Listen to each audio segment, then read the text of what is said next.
got going on there?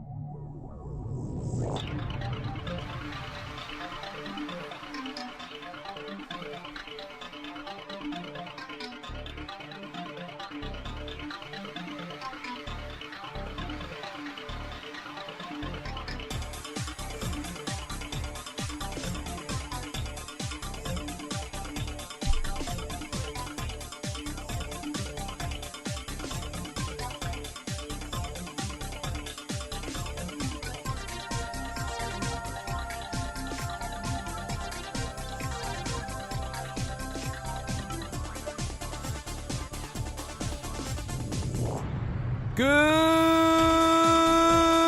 evening and welcome to A Couple of Marks. I am Johnny Mark. And I am DJ Mark. And we are live to tape from the Couple of Mark Studios here in Arlington, Texas. Today we got a lot coming up on the show. Superstar Spotlight. We're going to talk about a couple of legitimate tough guys. I don't want to be caught in a back alley unless I'm on their side. Right. I want to be on Haku's side. Yep. And Suzuki's side. Yeah, Minoru Suzuki, I don't want to be on the bad side of that. Yeah, I wouldn't. I mean, that guy's got crazy hair sometimes, and I would not want to tell him so. He shaves his own head just to fuck with you. That's how legitimately tough he is. We will also take a look at the new champions. So many new champions after this past weekend. There were a lot of new champions. It was like, they were like, you want new champs? We'll give you some fucking new champs. Everyone was like giving us Oh, new you don't champs. like the champ that's already... Or, we'll change all of them. How about that for you? So we'll go over that a little bit. And in the main event of the evening, we will talk about pro wrestling tournaments. I love them. You love them. We all love them. It's also the end of March Madness. That means tournaments have been broken. People have been crying. People probably have lost their houses. Some people might be buying 3 or 4 houses now. Some people probably lost some fingers. Oh, I imagine so. Maybe some kneecaps. People were like, I feel like I just know it's a Cinderella story. No, not this today. Year. And you now have 2 less fingers. Mm-hmm. And in the curtain call, we will talk about Wrestlemania Weekend. I was there. You were there. So much going on. So we will get started with the Superstar Spotlight. So, Haku. King Haku? Ming. Yeah. All of the things. All of the names. One of the legit badass men in wrestling.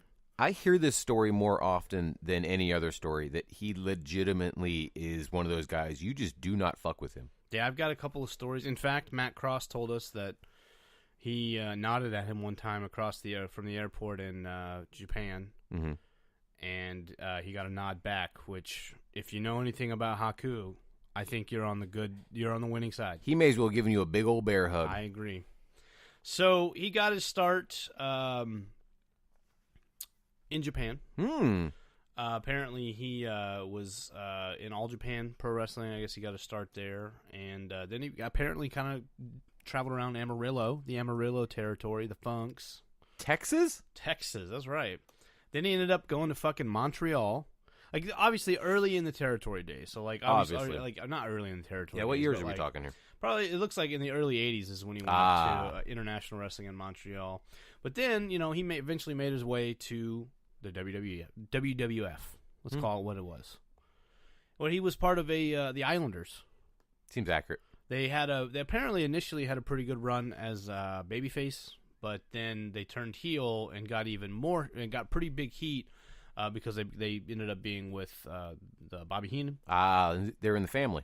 They were in the family. Well, was the family a thing? I think it was the Heenan family. I know it was, but like, was it always the Heenan family? Oh. Or was it like finally at a certain point he was like, damn, I'm managing like 18 wrestlers. I should probably call them something. They need some kind of stable name. But they had the match where they stole Matilda. Oh, from the British Bulldogs. And then he was in the Colossal Connection. He was a king for a little bit. Let's talk about that for a little bit. There's actually, I always thought that he won the King of the Ring. Did he not? That is not how he got that crown. Harley Race apparently had a legitimate injury in a match against Hogan one time. Who actually did win the King of the Ring tournament? Hogan? Hell no. He didn't need it. Harley Race. Yes. That's why Harley Race was like, oh, my stomach. And so Bobby Heenan was like, cool, well, you can't be king, so Haku's going to be king. So Haku, that's why Haku was king. King Haku for a little while. Even had a match where him and Harley fought over the King moniker, which I believe Haku won. And speaking of just two badasses fighting each other, can you imagine that? Apparently, the only two people that Andre the Giant was ever scared of were Haku and Harley Race. That seems accurate. So, if that tells you anything about how tough those dudes were. So he's in the Colossal Connection with Andre. Speaking of Andre. Right. They win the titles, and then Andre turns face by beating the shit out of Haku at WrestleMania 6. That after Heenan slapped him.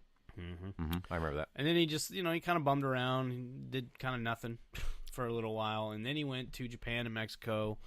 Looks like he was part of Super World of Sports. I don't know what. I think that was a promotion in Japan in like the mid '90s that actually had a working relationship with the WWF. But then he finally joined WCW. Was in the Faces of. It was in the what was that stable? Yeah, Dungeon of Doom and Faces of Fear. Dungeon of Doom, Faces of Fear. It's kind of if we're being honest about Ming's WCW career, would you say it was great? No. I would say he probably had more success in the WWF. Oh, without a doubt.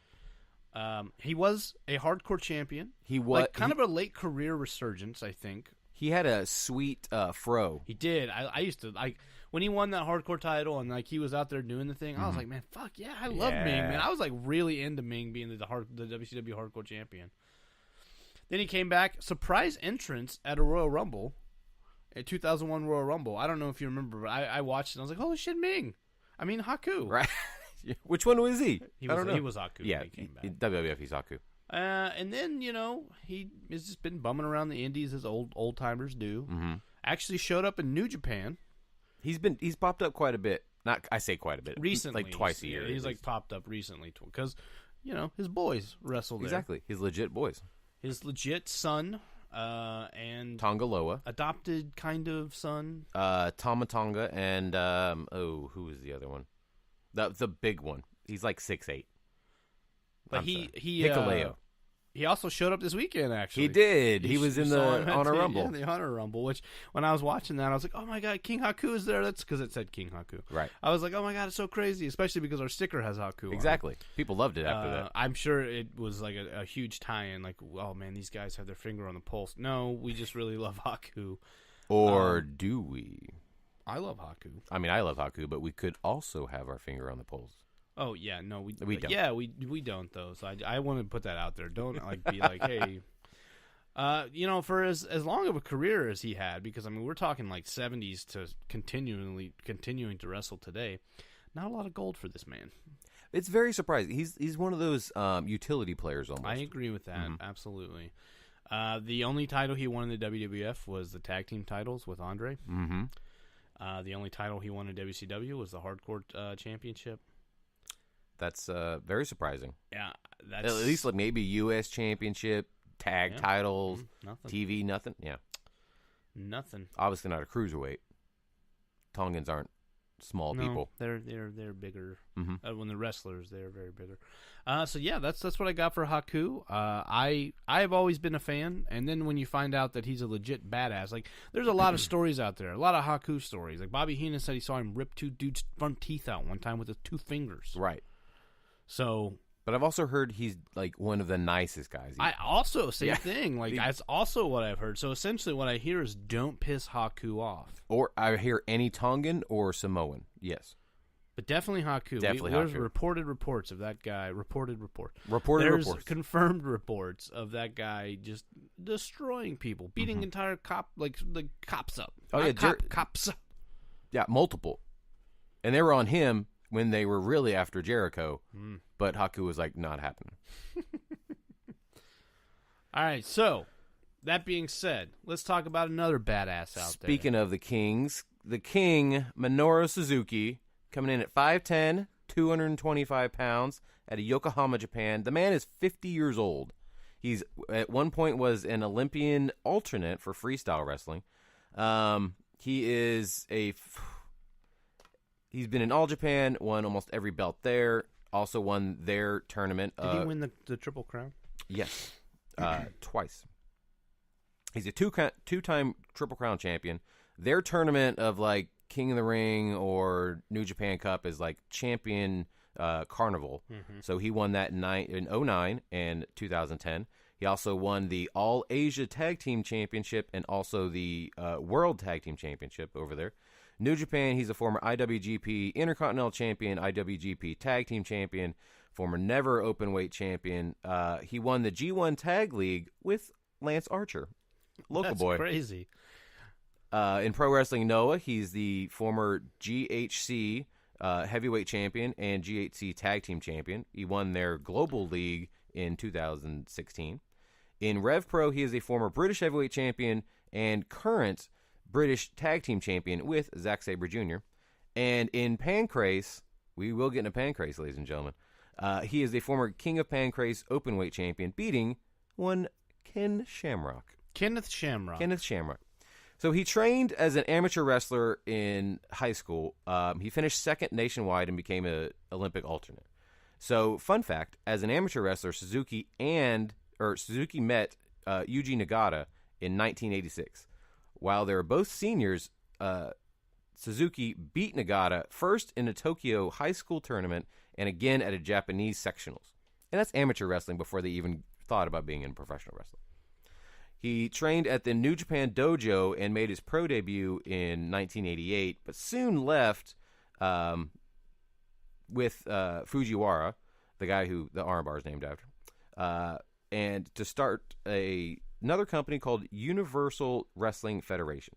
He joined Fujiwara where he left there to start another promotion.